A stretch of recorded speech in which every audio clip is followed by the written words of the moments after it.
மனசாட்சிக்கு பயந்து தன் வாழ்க்கைய வாழக்கூடிய கடகராசி. மனுஷ மக்கள்ல பாரபட்சம் பார்க்காதவங்க. சின்னதா எறும்பு கூட துரோகம் நினைக்காதவங்க. ஆனா இவங்களுக்கு மட்டும் பாரபட்சம் இல்லாம அடி மேல அடி விழும். அது அஷ்டமத்து சனினால கொஞ்சம் நஞ்சம்லாம் அவஸ்தைப்படல.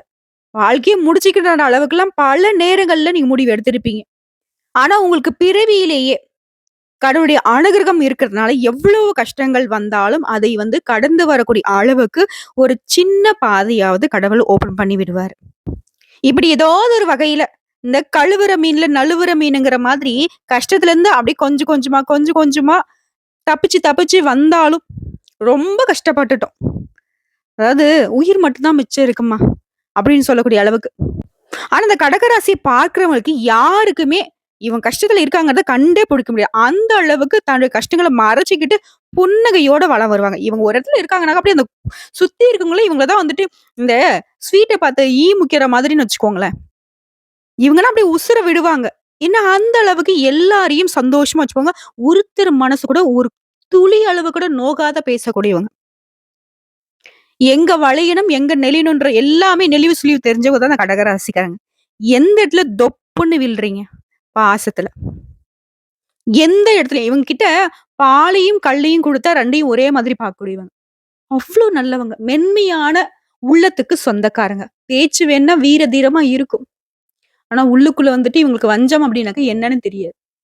இப்ப ரோட்ல போற ஒருத்தங்கள இவங்க அண்ணான்னு கூப்பிட்டாக்க, கூட போறவங்களுக்கும் மேல தான் ஒரு படி வச்சு தான் இவங்க கூப்பிடுவாங்க. அதே மாரி தன்ன ஒருத்தங்க தப்பா பார்க்குறாங்கிறதோ தெரியாதவங்க. நல்லவங்க யாரு, கெட்டவங்க யாரு பிரித்து பார்க்க தெரியாதனால நெறைய இடங்கள்ல ஏமாந்து நின்னுருப்பாங்க இந்த கடகராசிக்காரங்க. இப்போ ஒரு கஷ்டப்படுறதும் அதனால தான். சோ இப்படிப்பட்ட உங்களுக்கு வருஷத்துடைய கடைசி மாதமான டிசம்பர் மாதம் சில கிரகங்களுடைய அமைப்பு, சில கிரகங்களுடைய இடம்பெயர்வு, சில கிரகங்களுடைய சேர்க்கை இதன் காரணமா உங்களுக்கு அதிர்ஷ்ட காலம் வந்திருக்கு. கடகத்த தொட்ட நீ செத்தங்கிற அளவுக்கு உங்கள யாரெல்லாம் பதம் பார்த்தாங்களோ, யாரெல்லாம் உங்கள எதிரியா நெனச்சு ட்ரீட் பண்ணாங்களோ, அவங்களுக்கெல்லாம் நீங்க பதிலடி குடுக்கக்கூடிய காலம். குறிப்பா டிசம்பர் 15ஆம் தேதிக்கு அப்புறம் எதிரிகளுடைய கொட்டத்த அடக்கக்கூடிய காலகட்டம்னு வச்சுக்கோங்களேன். அது எப்படி என்னங்கிறத பார்க்கலாம். மேலும் இந்த டிசம்பர் மாதத்துடைய யோகம் அப்படிங்கிறது உங்களுக்கு இந்த 2025க்கு முன்னாடியே தொடங்குது. அஷ்டமத்து சனி மார்ச் மாதத்துக்கு அப்புறம் தான் எங்களுக்கு நல்ல காலம் அப்படின்னு எல்லாரும் சொல்றாங்களே அப்படின்னு நினைப்பீங்க. கிடையாது. முன்னாடியே ஸ்டார்ட் ஆயிடுச்சு. அஷ்டமத்து சனினால கஷ்டப்பட்டீங்க. ஆனா அதுலருந்து வெளிய வரதுக்கு எது உங்களுக்கு உதவி செஞ்சுச்சு? உங்களுடைய நேர்மையான குணம். கறந்த பசும்பால் மாதிரியான தூய்மையான உள்ளம். இதனால தான். சோ, சனி பகவான் என்ன பண்ணாரு, உங்களுக்கு போனஸ் குடுத்தது கணக்கா, பரவால்லம்மா, நான் மார்ச் மாசம் தானே, இப்பவே நான் எதுவும் பண்ண மாட்டேன். நான் சைலன்ட்டா ஒதுங்கிக்கிறேன்ற அளவுக்குன்னு வச்சுக்கோங்களேன். அது எப்படி என்னங்கிறத தெளிவா பார்க்கலாங்க. கடகராசி. புனர்பூசம் நட்சத்திரம் 4ஆம் பாதம், பூசம் நட்சத்திரம், ஆயில்ய நட்சத்திரம். இந்த 3 நட்சத்திரங்கள் மட்டும் இருக்கிறது கடகம். உங்க ராசியில கிரக நிலைன்னு பார்த்தோம்னாக்க, செவ்வாய் பகவான் உங்க ராசியில நிக்கிறாரு. இவர் பூமிக்கு சொந்தக்காரன். சொத்து பத்துல இவர் நெனச்சா மட்டும் தான் வாங்க முடியும், விக்க முடியும். தைரிய வீரிய ஸ்தானத்துல கேது பகவான். இவர் நிழல் கிரகம். பின்னாடி நோக்கி நகரக்கூடியவர். பஞ்சமஸ்தானத்துல சூரிய பகவான். நவகிரகங்களில் முதல்வன். அடுத்து புத்திக்கு அதிபதி புதன் பகவான் வக்ரகதியில இருக்காரு. சூரியன் கூட கூட்டணியில. இவங்க கூட சந்திர பகவானும் கூட்டணியில் நிக்கிறாரு. ஆக பஞ்சமஸ்தானத்தை பொறுத்த வரைக்கும் இரவும் இருக்கு, காலையும் இருக்கு. கூடவே புத்தியும் சேர்ந்து இருக்கு. இதனால உங்களுக்கு எப்படிப்பட்ட யோகம்? அடுத்த ரண ருண ரோகஸ்தானத்துல சுக்கிர பகவான். இவரு இந்த மாசத்தை பொறுத்த 2 டைம் பயிற்சி ஆகுறாருங்க. இதுதான் இன்னும் சிறப்பான பலன் உங்களுக்கு. அடுத்த அஷ்டமஸ்தானத்தை பொறுத்தவரைக்கும் சனி பகவான். பாகிஸ்தானத்தை பொறுத்தவரைக்கும் ராகு பகவான். லாபஸ்தானத்தை பொறுத்தவரைக்கும் குரு பகவான் வக்ரகதியில. இப்படி கிரகங்கள் வளம் வராங்க. அதுவே கிரக மாற்றம்னு பார்த்தோம்னாக்க, இந்த மாதத்தை பொறுத்தவரைக்கும் 3 கிரகங்கள் மாற்றமாகறாங்க. அதாவது 3/12/2024 அன்னைக்கு ஆல்ரெடி சுக்கிர பகவான் ரண ருண ரோகஸ்தானத்துல இருந்து களத்திர ஸ்தானத்துக்கு மாறிட்டார். அடுத்ததா 15/12/2024 அன்னைக்கு சூரிய பகவான் பஞ்சமஸ்தானத்துல இருந்து ரண ருண ரோகஸ்தானத்துக்கு மாறாரு. இரவும் பகலும் ஒண்ணா வருமா? சந்திரனும் சூரியனும் ஒண்ணா பார்க்க முடியுமா? அப்படிங்கிற மாரி கோச்சுக்கிட்டு நம்ம தலைவர் என்ன பண்ணாரு, 15ஆம் தேதிக்கு மேல நான் இவரு கூட இருக்க மாட்டேன்னு சொல்லிட்டு பஞ்சமஸ்தானத்துல ரணரோண ரோகஸ்தானத்துக்கு ஓடிட்டாரு. யாரு? சூரிய பகவான். அடுத்து நம்முடைய எல்லா விஷயத்துக்கும் உச்சபட்ச வாழ்க்கை நிலைக்கு சொந்தக்காரனா சுக்கிர பகவான் என்ன பண்றாரு, எனக்கு ஒரு வாட்டி சுத்துனதெல்லாம் பத்தாது. நான் 3ஆம் தேதி சுத்துனாலே 30ஆம் தேதி சுத்துவேன் அப்படின்னு சொல்லிட்டு மாசத்துடைய கடைசி நாளான 30ஆம் தேதி 30/12/2024 அன்னைக்கு சுக்கிர பகவான் களத்திர ஸ்தானத்துல இருந்து அஷ்டமஸ்தானத்துக்கு மாறுறாரு. அஷ்டமஸ்தானத்துல யார் இருக்காரு? சனி பகவான் இருக்காரு. சனி பகவான் கூட நான் கூட்டணியில இருக்க போறேன். உனக்கு யோகமான பலன அள்ளி தர போறேன்னு போய் உட்கார்ந்துட்டாருப்பா. இதனால நம்மளுடைய கடக ராசிக்கு இந்த மாதம் முழுக்கவே இத்தன நாளா வீண் செலவு, விரைய செலவு, கஷ்டம், நஷ்டம் எல்லாமே மாறப்போகுது. செலவெல்லாம் கட்டுக்குள்ள வரும். செலவு ஒண்ணு ஆகுது அப்படின்னாக்கா, ஒரு சுப செலவுகளாவும், உங்க சந்தோஷத்தை ஏற்படுத்தக்கூடிய செலவாவும் இருக்கும். எந்த ஒரு வேலைய செய்தாலும் சரி, அத முடிக்கிறதுல தடை, தாமதம் எல்லாம் இருந்துச்சு இல்லையா? இனி யாராலயும் உங்களுக்கு தடை பண்ண முடியாது. தொட்டீங்கன்னா, அத செஞ்சு முடிச்சுருங்க. தொட்டதெல்லாம் துலங்கும், தொட்டதெல்லாம் பொன்னா மாறக்கூடிய காலகட்டம். வீண் விவகாரங்கள மட்டும் தலையிடுவதையும், மத்தவங்க கிட்ட தேவையில்லாம வாதாடுறதையும் தவிர்ப்பது நல்லது. ஏன்னா, கடகத்த பொறுத்தவரைக்கும் உண்மைக்கு மட்டும் தாங்க அவங்க வாய் தொறந்து பேசுவாங்க. தனக்கே கஷ்டம் வந்தாலும் அப்படியே பல்ல கடிச்சுட்டு நிப்பாங்க. ஆனா, ஒரு நியாயம் அப்படி இருக்குன்னா, அதுக்காண்டி போராடக்கூடியவங்க தான். ஆனா, இது இப்ப வேணாங்க. உங்களுக்கு எந்த பிரச்சனையும் வராது. மத்தவங்களுக்காக போய் தலையிடுறது, அதுக்கு வீண் வாக்குவாதம் பண்றதெல்லாம் வேணாம். உங்க வேலைய பாருங்க. உங்களுக்கான வாய்ப்புகள கரெக்ட்டா பயன்படுத்துங்க கடகராசிக்காரங்களே. இது உங்களுக்கு வார்னிங். அடுத்த வருமானத்த பொறுத்தவரைக்கும் கூடும். கோடி கோடியா சம்பாதிச்சா கூட கடகராசிக்கு மட்டும் கையில 10 பைசா நிக்காது. ஊரெல்லாம் வச்சுப்பாங்க. அடடா! சின்ன வயசுல இவ்ளோ காசு வச்சிருக்கான். அப்படி இருக்காங்க, இப்படி இருக்காங்கன்னு சாதாரணமா ஒரு உடை போட்டுட்டு போனா கூட, "இதெல்லாம் இப்படி ஒரு ரூ. 10,000 இருக்குமா?" அப்படின்னு சொல்லிட்டு ஊரெல்லாம் வந்து கண் திருஷ்டி படுற மாரி தான் உங்களுடைய வளம் இருக்கும். ஆனா என்ன பண்றது? வந்ததும், போனதுமாவே இருக்கே. பட் அத பத்தி நீங்க கவலைப்பட மாட்டீங்க. ஆனா, உங்க கவலைப்படாத கூடிய அளவுக்கு வருமானம் கூடிக்கிட்டே இருக்கும். மனசுக்கு திருப்தியும் உண்டாகும். சொந்தமா தொழில் செய்யக்கூடிய கடகராசிக்கு தொழில், வியாபாரம் இது எல்லாமே முன்னேற்றத்துல போகும். புதிய ஆர்டர்கள் பெறுவீங்க. வரவுகள் வந்துகிட்டே இருக்கும். வியாபாரம் தொடர்பாக முதலீடு செய்வீங்க. உத்தியோகத்துல இருக்கிறவங்க உடைய செயல்பாடுகளால முன்னேற்றம் உண்டு. இருந்தாலும், உடைய உத்தியோக பணிகள்ல கவனமுடன் செயல்படணும். மேல் இடத்துல கனிவா நடந்துக்கோங்க. அவங்கள அனுசரிச்சு நடந்துக்கோங்க. மத்தபடி வேணாம். சக ஊழியர்கள்கிட்டலாம் உங்களுடைய வேலைப்பாடுகளும் தெரியாம பார்த்துக்கோங்க. அவங்க சொல்றாங்களா காட்டிக்கோங்க. ஏன்னா உண்மைய பேசி பழக்கப்பட்ட கடகராசிக்காரங்க உங்களால வந்து உண்மைய பேசாம இருக்க முடியாது. ஆனா அமைதியா இருக்க முடியும். அத ஃபாலோ பண்ணுங்க. அடுத்து உறவுக்காரங்க, நண்பர்கள் இவங்கலாம் வந்து இந்த காலகட்டத்தில கடகராசி உதவிகரமா இருப்பாங்க. அடுத்து குடும்பத்த பொறுத்தவரைக்கும் குடும்பத்தில இருக்கிறவங்கள அனுசரித்து செல்வது நல்லது. வாழ்க்கை துணையுடைய உடல் நலத்தில கொஞ்சம் அக்கறை காட்டுங்க. பிள்ளைகளுக்காக கொஞ்சம் அலைய வேண்டியிருக்கும். அது ஆனா உங்களுக்கு மகிழ்ச்சியை உண்டாக்கும். பெண்கள பொறுத்தவரைக்கும் அடுத்தவங்களோட பிரச்சனைய தீர்க்க முயற்சிகள் மேற்கொள்வதை தவிர்ப்பது சிறப்பு. ஆணா இருக்கட்டும், பெண்ணா இருக்கட்டும் 2 பேருமே அப்படிதான். பெண்களுக்கு இன்னும் ஒரு படி மேல. ரொம்ப இலகுன மனசு. யாரோ ஒருத்தங்க ரோட்ல வந்து அடிபட்டு இருந்தா கூட உட்கார்ந்து அழக்கூடியவங்க, ஓடி போய் உதவி செய்யக்கூடியவங்க இவங்கள தான் இருப்பாங்க. யாரோ ஒருத்தங்கள யாரோ தப்பா பேசிட்டா கூட அவங்க கிட்ட போய் சண்டைக்கு போவாங்க. எப்படி நீங்க அப்படி பேசலாம்? இவங்க ஒருத்தர நம்பிட்டா வச்சுக்கோங்களேன், அவங்களே வந்து நான் அப்படி இல்ல, நான் தப்பானவன்னு சொன்னா கூட இவங்க ஒத்துக்க மாட்டாங்க. வச்ச பாசத்த மாத்திக்க மாட்டாங்க. இதனால தான் இப்போ வரைக்கும் இவங்க கஷ்டப்பட்டுட்டு இருக்காங்க. நம்ம சொல்லக்கூடிய விஷயங்கள் உண்மைன்னு நெனச்சா கடகராசிக்காரங்களே கமெண்ட் பாக்ஸ்ல பதிவிடுங்க. திரும்ப திரும்ப சொல்றேன். எந்த விஷயத்த செய்தாலும் சரிங்க, கடகராசிக்காரங்க கவனமா ஈடுபடுங்க. அடுத்து கலைத்துறையில இருக்கிறவங்க. உங்களோட முயற்சிகள் எல்லாமே சாதகமான பலனை கொடுக்கும். பணவரத்து அதிகரிக்கும். தொழில் தொடர்பான காரியங்களை யோசித்து செய்வது நல்ல பலன் அளிக்கும். வீண் கவலைகள் நீங்கும். பணவரத்து திருப்தியை கொடுக்கும். உங்களுடைய புத்தி சாதுரியத்தால எல்லாவற்றையும் சமாளித்து வெற்றி அடைவீங்க. அரசியல் துறையில இருக்கிறவங்க, மேலிடத்துல நீங்க சொல்றத கேட்டு அது நடக்கும். உங்களுடைய எண்ணங்கள் எல்லாமே பலிதமாகும். வழக்குகள் சாதகமான நிலையில் காணப்படும். நீங்க மத்தவங்களுக்கு உதவிகரம் நீட்டுவதனால பெருமை கொள்வீங்க. உங்களுடைய பெயரும், புகழும் உச்ச நிலைக்கு போகும். நீங்க எந்த ஒரு விஷயத்தையும் செய்யறதுக்கு தயங்க மாட்டீங்க. அதே நேரத்துல உங்களோட பேச்சு திறமை அதிகரிக்கும். மாணவர்கள பொறுத்தவரைக்கும் ஆசிரியர்களுடைய உதவியோட பாடங்களை சந்தேகம் நீங்கி தெளிவாக்க படிப்பது நல்லது. ஆனா மாணவர்களுக்கு முன்னேற்றம் தான். மனசுல உற்சாகம் உண்டாகுங்க. அந்த மாதம் முழுக்கவே ரொம்ப உற்சாகமா, சுறுசுறுப்பா செயல்பட போறீங்க.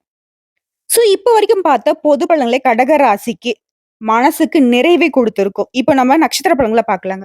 கடக ராசி, புனர்பூசம் நட்சத்திரம் 4ஆம் பாதம்.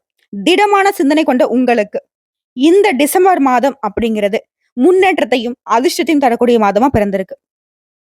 குரு பகவானால யோக பலன்கள்ல மாற்றம் உண்டு. சனி பகவானுடைய ஆட்சி அப்படிங்கிறது உங்களுடைய ஒவ்வொரு செயல்பாடுகளையும் கவனமா செயல்பட வைக்கிறாரு. பட் இருந்தாலும் எல்லா விதங்களையும் நன்மைகளை தான் அவர் ஏற்படுத்துறாரு. நம்ம முன்னாடியே சொன்னதுதான். சனி பகவான் வந்து ஒதுங்கிட்டாரு. இவன எவ்வளவுப்பா அடிக்கிறது? ரொம்ப நல்லவனா இருக்கான் அப்படிங்கிற மாரி விட்டுட்டாரு கடகராசிக்காரங்க. நான் வந்துட்டு அமைதியா உட்கார்ந்துக்கிறேன். வேலைய பார்த்து சந்தோஷமா இருப்பா. அப்படிங்கிற மாதிரி வச்சுக்கோங்களேன். உடல்நிலையில இருந்த சங்கடங்கள் தீரும். உன்னுடைய செல்வாக்குல, அந்தஸ்துல முன்னேற்றம் உண்டு. குறிப்பா கேது பகவான் என்ன பண்றாரு அப்படின்னாக்க, உங்கள வந்து எல்லா நெருக்கடிகள்ல இருந்தும் பாதுகாத்து நிக்கிறாரு. யார்ரா அது கடகராசி மேல கை வச்சது? அப்படிங்கிற மாரி. எடுக்கக்கூடிய முயற்சிகள் எல்லாமே வெற்றியாக மாத்துறாரு. ராகு வந்து உழைப்புக்கேற்ற வருமானத்தை வழங்குறாரு. இந்த காலகட்டத்துல இஷ்ட தெய்வ கோயிலுக்கு சென்று வழிபாடு செய்வதனால சங்கடங்கள் விலகி போகும். பெரிய மனுஷனுடைய ஒத்துழைப்பு கிடைக்கும். வெளிநாட்டு முயற்சிகள் வெற்றியாக மாறும். ஜென்ம ராசிக்குள்ள சஞ்சரிக்கக்கூடிய செவ்வாயினால படபடப்பு, வேகம் இதெல்லாம் வந்துட்டு மாறப்போகுது. உடல்நிலையே சீராக போகுது. இந்த காலகட்டத்தில குடும்பத்தில இருக்கிறவங்கள, அவங்களுடைய ஆலோசனைகளை கேட்டுக்கோங்க. அவங்கள அனுசரிச்சு நடந்துக்கோங்க. வேலை பார்க்கக்கூடிய இடத்துல, நீங்க உண்டு உங்க வேலை உண்டுன்னு இருக்கிறது மட்டும் சிறப்பு. மாணவர்கள பொறுத்தவரைக்கும் படிப்புல அக்கறை அவசியங்க. போட்டித் தேர்வுகளுக்கு தயாரக்கூடிய அன்பர்களுக்கெல்லாம் அரசாங்க உத்தியோகத்துக்கு ட்ரை பண்ணீங்க அப்படின்னாக்க, கட்டாயம் அரசு பணி நிச்சயம். உங்கள பொறுத்தவரைக்கும் அதிர்ஷ்டம் தரக்கூடிய தினங்கள்னு பார்த்தோம்னாக்கா, டிசம்பர் மாதத்துல 11, 12. அடுத்ததா பூசம் நட்சத்திரம். மனசுல சரின்னு படுறத மட்டும் தான் செய்வீங்க. உங்கள பொறுத்தவரைக்கும் இந்த டிசம்பர் மாதம் அப்படிங்கிறது சாதகமான வெற்றியை தரக்கூடிய மாதமா பிறந்திருக்கு. எந்த ஒரு வகையிலும் நெருக்கடிகள் அப்படின்றது இல்லாத நிலைக்கு போறீங்க. உடல்நிலையும் சீராகுது. இதுவரைக்கும் தடைப்பட்ட விஷயங்கள் கூட இப்ப வேகமா நடைபெற்று, வருமானம் அப்படிங்கிறது உயர்ந்துகிட்டே போகும். வீண் பிரச்சனை, நிறைய பிரச்சனை தேடி தேடி வந்துட்டு இருந்த பிரச்சனைகள் எல்லாம் காணாம அப்படியே மறைஞ்சு போகும். புகை மாதிரி காணாம போயிடும். வண்டி வாகனத்தை இயக்குறப்போ, ஏதாவது இயந்திரங்கள பயன்படுத்துறப்போ மட்டும் கொஞ்சம் பார்த்து சூதானமா இருங்க. மத்தபடி உத்தியோக பணிகள் இருக்கிறவங்க உங்க மேல் அதிகாரிகள அனுசரிச்சு நடந்துக்கோங்க.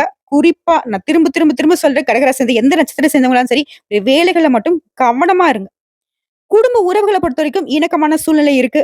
குழந்தைகள் மீது அக்கறை அதிகரிக்கும். அவருடைய செயல்பாடுகள் மீது கொஞ்சம் கவனம் வச்சுக்கோங்க. வியாபாரத்த பொறுத்தவரைக்கும் லாபம் உண்டுங்க. இருந்தாலும் புதுசா எதுவும் முதலீடு பண்றீங்க அப்படின்னாக்க, 1க்கு பலமுறை யோசித்து செய்வது நல்லது. அடுத்து ராசிக்குள்ள செவ்வாய் பகவானோட சஞ்சரிப்பு அப்படிங்கிறது தடுமாற்றம், குழப்பங்கள நிவர்த்தி பண்ணி குடுக்குறாரு. வார்த்தைகள்ல மட்டும் கொஞ்சம் பார்த்து சூதானமா பயன்படுத்துங்க. ஏன்னா வார்த்தைகளால கடகராசி கஷ்டப்படுறதுக்கு வாய்ப்புகள் இருக்கு. அடுத்து கேதுவினால நம்ம சொன்ன அப்படி இப்படிங்கிற விஷயத்தெல்லாம் இவர் சமாளிக்கிறார். எல்லாவற்றையும் சமாளிக்கக்கூடிய சக்தியை ஏற்படுத்தி குடுக்குறாரு. உங்களுடைய வாழ்க்கை நிலைக்கு ஏற்ற வருமானத்தை ஏற்படுத்துறாரு. உங்களுடைய அடிப்படை தேவைகள் என்னன்னு பார்த்து பார்த்து பூர்த்தி செஞ்சு குடுக்குறாரு. என்ன பண்ணும் கடகம் அப்படின்னாக்கா, மத்தவங்கள விமர்சனம் செய்றத மட்டும் கொஞ்சம் தவிர்த்துடணும். பண்ண மாட்டீங்க. பட் இருந்தாலும் இவங்கள யாராவது பேசிட்டான்னு வச்சுக்கோங்களேன், அவங்க செத்தாங்க. அந்த மாதிரி. இருந்தாலும் அதெல்லாம் வேண்டாம். அதே வாழ்க்கை துணைக்கு தேவையானத பார்த்து செஞ்சு குடுத்துருங்க. மாணவர்கள பொறுத்தவரைக்கும் படிப்புல கூடுதல் கவனம் வேணும். விவசாயிகள பொறுத்தவரைக்கும் விளைச்சல்ல கவனமா இருங்க. உங்கள பொறுத்தவரைக்கும் அதிர்ஷ்டம் தரக்கூடிய தினங்கள்னு பார்த்தோம்னாக்க, டிசம்பர் மாதம் 11ஆம் தேதி. அடுத்து ஆயில்ய நட்சத்திரம். வாழ்க்கையில முன்னேறணும்.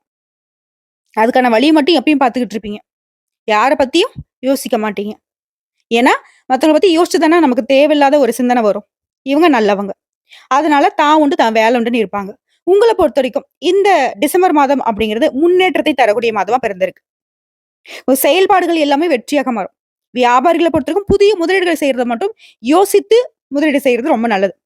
அரசியல்வாதிகள பொறுத்தவரைக்கும் வார்த்தைகள்ல கவனம் தேவை. பெரிய பொறுப்புல இருக்கிறவங்க உங்களுடைய பணிகள நேர்மையாக மேற்கொள்ளுங்க. யாருடைய தலையீடும் இல்லாம பார்த்துக்கோங்க. அடுத்த சொத்துக்கள பொறுத்தவரைக்கும் பூர்வீக சொத்துக்கள்ல இருந்த பிரச்சனைகள் சரியாகும். சட்ட ரீதியா அது உங்களுக்கு சாதகமாக முடியும். குடும்பத்துல இருக்கிறவங்க அவங்களுடைய ஆலோசனைகளை இந்த காலத்துல கேட்டுக்கிறதும், பெரியவங்கள அனுசரித்து செல்வதும் உங்களுக்கு ரொம்ப நல்லது. கூட வேலை பார்க்குறவங்க கிட்ட மோதல் போக்கு வரதுக்கு வாய்ப்பு இருக்கு. என்ன பண்ணும்? அமைதியா இருந்துருங்க. அவங்ககிட்ட பேசுற வேலையும் வேணாம். அவங்களுடைய விஷயத்துல நம்ம தலையிட வேணாம். அவங்க நம்ம விஷயத்துல தலையிட வேணாம். பார்த்து சூதானமா இருந்துக்கோங்க. நெருக்கடிகள் இல்லாம பார்த்துக்கலாம். அடுத்து சனி பகவான் என்ன பண்ணாரு அப்படின்னாக்க, சின்ன சின்ன உடல் உபாதைகள் குடுக்கறதுக்கு வாய்ப்பு இருக்கு. அதனால உடல் ஆரோக்கியத்துல கவனம் செலுத்துங்க. அதே மாரி ஆண்களா இருந்தீங்க பெண்கள்கிட்டயும், பெண்களா இருந்தீங்க அப்படின்னாக்கா ஆண்கள்கிட்டயும் கவனமா பழகுங்க. நான் முன்ன சொன்ன அப்படி இப்படிங்கிற விஷயத்துல கேது பகவான் எல்லாத்துல இருந்தும் விடுபடக்கூடிய நிலையை உண்டாக்கி குடுக்குறாரு. என்னப்பா உனக்கு பிரச்சனை? வாப்பா நான் பார்த்து குடுக்குறேன். அப்படிங்கிற மாதிரி. இருக்கு. ஆனா இல்ல. இது இப்படி பண்ணினா முடிஞ்சிரும் அப்படின்னு மத்த கிரகங்கள் சொன்னாலும், அதெல்லாம் இல்ல. நீ வா. உனக்கு எல்லாத்தையும் நான் சரி செஞ்சு குடுக்குறேன். ஒண்ணும் பண்ணாத. நீ பாட்டுக்கு இரு அப்படிங்கிற மாரி கேது பகவான் அப்படி குறுக்க நிக்கிறாரு. குறுக்க இந்த கௌசிக் வந்தா அப்படிங்கிற மாதிரி. நிழல் கிரகமான இவரு உங்களுக்கு நிழல் மாரி வராரு. தன்னம்பிக்கை அதிகரிக்கிறாரு. தைரியத்தை கூட்டி குடுக்குறாரு. சகோதரர்கள் உங்களுக்கு உதவிகரமா இருக்க வைக்கிறாரு. நீங்க எதிர்பார்த்த பண வரவ குடுக்குறாரு. புதிய சொத்து வாங்குவீங்க. இதுல தான் ஒரு ட்விஸ்ட் இருக்கு.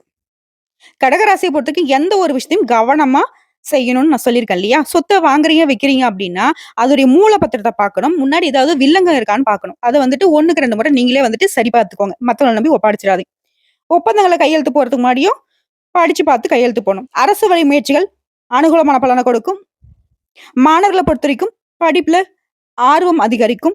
உங்கள பொறுத்தவரைக்கும் அதிர்ஷ்டம் தரக்கூடிய நாள் டிசம்பர் மாதம் 11, 14. இப்ப வரைக்கும் பார்த்த பொது பலன், தனிப்பட்ட முறையில நட்சத்திர பலன் பார்த்த வரைக்குமே கடகராசி புரிஞ்சிருப்பீங்க. நல்ல வேலைப்பா. இந்த டிசம்பர் மாதமே நமக்கு ஒரு நல்ல காலம் ஸ்டார்ட் ஆயிடுச்சுங்கிறத உணர்ந்திருப்பீங்க. இப்ப உங்கள பொறுத்தவரைக்கும் பரிகாரம் அப்படிங்கிறது, திங்கட்கிழமைகள்ல ஆதி பராசக்தியை வழிபாடு செய்வதனால காரிய தடைகள் நீங்கும். மனசுக்கு அமைதி தருவாங்க. அதே நேரத்துல செவ்வாய்க்கிழமையில முருகப்பெருமான வழிபாடு செய்ய. தைரியம், தன்னம்பிக்கை அதிகரிக்கும், வெற்றி தொடரும். புதன்கிழமைகள்ல பெருமாளை வழிபாடு செய்யுங்க. வியாழக்கிழமையில குரு தட்சிணாமூர்த்தியை வழிபாடு செய்யுங்க. வெள்ளிக்கிழமைகள் தோறும் துர்க்கை அம்மனை வழிபாடு செய்யுங்க. சனிக்கிழமைகள்ல ஆஞ்சநேய பெருமான வழிபாடு செய்யுங்க. ஞாயிற்றுக்கிழமைகள்ல சூரிய பகவானை வழிபாடு செய்யுங்க. அவருடன் சேர்த்து இந்த ஞாயிற்றுக்கிழமையே சிவபெருமானையும் கால பைரவரையும் வழிபாடு செய்து கடக ராசிக்கு நீங்க வாழ்க்கையில எந்த விஷயம் மாறணும்னு நினைக்கிறீங்களோ அந்த விஷயத்தை மாற்றி கொடுப்பாங்க. உங்களை பொறுத்தவரைக்கும் அதிர்ஷ்டம் தரக்கூடிய கிழமைகள்னு பார்த்தோம்னா திங்கள் மற்றும் புதன். அதுவே அதிர்ஷ்டம் தரக்கூடிய தினங்கள்னு சொல்லிட்டு டேட்ல கேட்டீங்கன்னா டிசம்பர் மாதம் 28, 29 இந்த நாட்கள் சுப நிகழ்ச்சிகளை தொடக்கத்துக்கு பயன்படுத்துங்க. அதிர்ஷ்டம் உண்டாகும். உங்களை பொறுத்த வரைக்கும் அதிர்ஷ்டம் தரக்கூடிய நிறம்னு கேட்டீங்கன்னா கடக ராசிக்காரங்க மஞ்சள் நிறத்தை அதிகமா பயன்படுத்துங்க. ரொம்ப மங்களகரமான நிறம். மஞ்சள் நிற ஆடைகளை தான் பயன்படுத்தணும் கிடையாது. மஞ்சள் நிறத்துல ஆன ஒரு துண்டு வச்சிட்டா சரி, கச்சி வச்சிட்டா சரி, இல்ல பேகு, பர்ஸ் இந்த மாதிரி ஒரு பேனா பென்சில் கூட அந்த மஞ்சள் நிறத்துல வச்சுக்கிட்டீங்க அப்படின்னாக்க உங்களுக்கு அதிர்ஷ்டத்தை ஈர்த்து கொடுக்குங்க. சோ இப்ப வரைக்கும் சொல்றேன், 100க்கு 100% டிசம்பர் மாதமே உங்களுக்கு நல்ல காலம். உணர்ந்துக்கோங்க. வரக்கூடிய வாய்ப்பு கரெக்டா பயன்படுத்தி. இந்த வீடியோ பதிவு உங்களுக்கு பிடிச்சதுனாக்க நம்ம வீடியோக்கு ஒரு லைக் பண்ணுங்க. மறக்காம நம்முடைய சிவன் ஜோதிடம் சேனலை சப்ஸ்கிரைப் பண்ணி பக்கத்துல இருக்க பெல் ஐக்கானை கிளிக் பண்ணி வச்சுக்கோங்க. அப்பதான் நம்ம சொல்லக்கூடிய அனைத்து தகவல்களும் உங்களுக்கு உடனடியாக வந்து சேருங்க. இதை தாண்டி ஏதாவது சந்தேகங்கள் இருந்தாக்க கமெண்ட் பாக்ஸ்ல பதிவிடுங்க. உடனடியாக பதில் தெரிவிக்கப்படும். வாழ்க வளமுடன்.